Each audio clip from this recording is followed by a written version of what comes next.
गठिया पड़ल बपियवा बोले नाम से। गठिया पड़ल बपियवा बोले नाम से। बोले नाम से पियवा बोले नाम से। गठिया पड़ल बपियवा बोले नाम से। सोने की ताली मजेवना बनवली। सोने की ताली मजेवना परोस।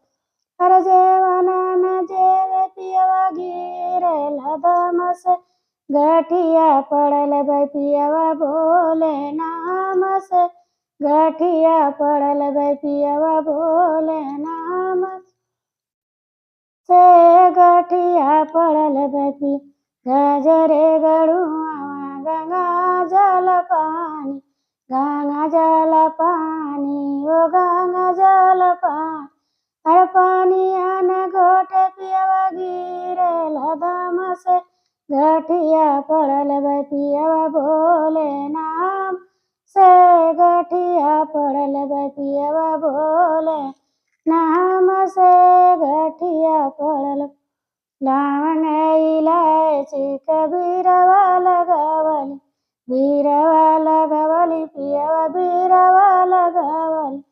बीरवा न कुछ पियवा गिरल दम से। गठिया पड़ल बपियवा बोले नाम से। गठिया पड़ल बपियवा बोले नाम से। गठिया पड़ल फूल जारी कसे जल गवली। फूल जारी कसे जल गवली। से जल गवली पियवा से जिया लगवली। से जिया न सोवे पियवा गिरल दम से। गठिया पड़ल बपियवा बोले नाम से। गठिया पड़ल बपियवा बोले नाम से। गठिया पड़ल बपियवा बोले नाम से। गठिया